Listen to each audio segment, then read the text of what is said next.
Assalamualaikum and hi. Welcome to chapter 3, Polar Coordinates. For this chapter, you have 4 subtopics. We will start with the fundamental of polar coordinates before we proceed with the relationship between the polar coordinates and the usual rectangular coordinates. Sometimes we call it the Cartesian coordinates. And then we can determine the shapes of the curves that can be generated by some of the polar equations before we end it with finding the region, the area of the region which is enclosed within the curves of polar coordinate. So what is polar coordinate? Okay, imagine in the normal Cartesian coordinate system, we have a point here, xy, and let's say this point is A, 1, 1. Okay, the limitation of a Cartesian coordinate, we cannot know the distance between this point with the origin. We cannot know that, and obviously we cannot know the angle which is represented by this point. So polar coordinate can represent this point A in the form of a radial coordinate, which is the distance between this point with the origin, and also the angular coordinate here, read in the form of anti-clockwise. So let's put some value in this A. Let's say this A is 1 and also pi over 2 in radian. Okay, the angle can be represented in degree and radian, but for this chapter I strongly advise you to maintain your angle in the form of radian. To quick refresher, how to convert degree to radian: you take the angle, you times it with pi over 180. Vice versa, for the radian, to change it into a degree, you take the angle, you times 180 over pi. Okay, let's go back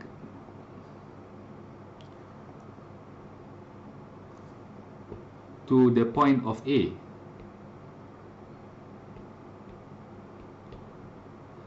In the polar coordinates 1 pi over 2, which is equivalent to 45 degrees.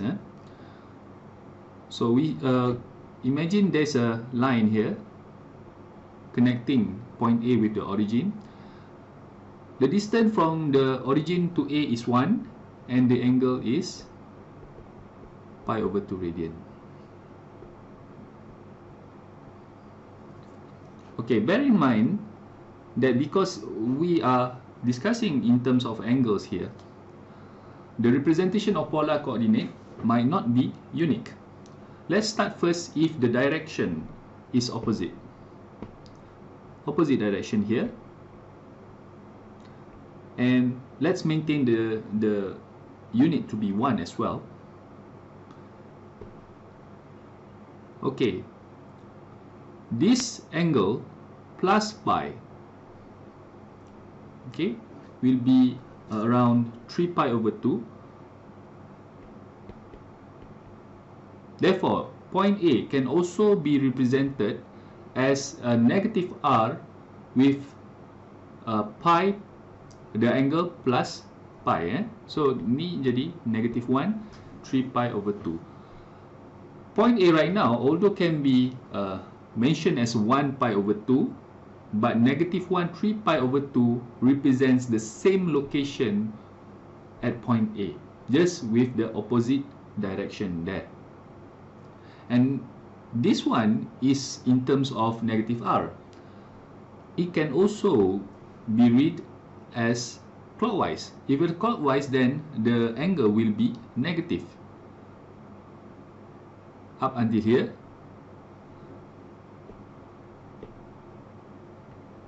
So this one, the angle, if we read in the negative manner, point A right now will be 1, but the angle is in the opposite form, so it will be negative angles there. And the degree, the angle from here to here will be 2 pi minus pi over 2 which is equivalent to negative 3 pi over 2. As a conclusion here is that polar coordinates is not unique. Make sure you be careful with on how to read the actual r theta, negative r theta, or it can be r and also negative theta. There is one more unusual case where we can represent it as negative r and also negative theta, but we leave it at the exercise later. Okay, let's proceed with this exercise, and it asks you to plot which polar coordinates. Okay, I'm sure that you will be okay if it's a normal Cartesian coordinate, but let's try to familiarize ourselves with polar coordinates. So this time is 2 and 3 pi. Okay, plot it. Okay, because this 3 pi is positive, therefore we read it counterclockwise. Where is 3 pi?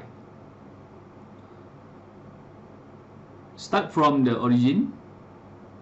This is pi, 2 pi, 3 pi. Okay, 3 pi is actually equal to pi as well. But that's okay. We can know that the actual angle represented by this is actually up until here. But if you want to really draw this, it will be like this, 3 pi. And the distance will be 2. So let's say this is 2. Connect it, draw a straight line up until here, and also the angle. 3 pi.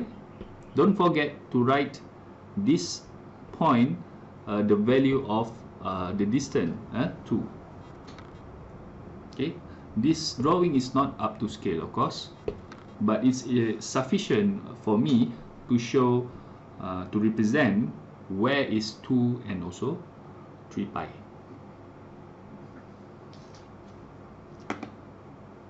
Okay, we proceed with the more challenging one, which is 2 again and negative 2 pi over 3. Previously I mentioned that if it is a negative angle, so we read it clockwise.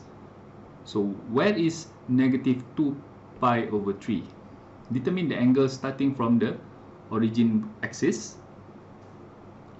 Negative 2 pi over 3 is equivalent to negative 120 degrees. So it will be approximately here. Okay, draw a straight line, and the point will rename is point B, and the distance is 2. So assume this will be 2 negative 2 pi over 3. Okay, because I really don't draw it up onto scale, that's why I say assume r is 2 here, and the angle represented is negative 2 pi over 3. This will be where your point B will be. Familiarize yourself as well. At this time point, I will also mention that don't forget this is a quadrant 1, quadrant 2, quadrant 3, and quadrant 4 by the trigo perspective. Familiarize yourself, refresh back some of the concept of trigo as well. This is quadrant 1, quadrant 2, 3 and 4, and point B will be at quadrant 3. I leave you at yourself to do where is point C, negative 3 and 3 pi over 4. Do it on your own and we will discuss it during class. See you again on the next video.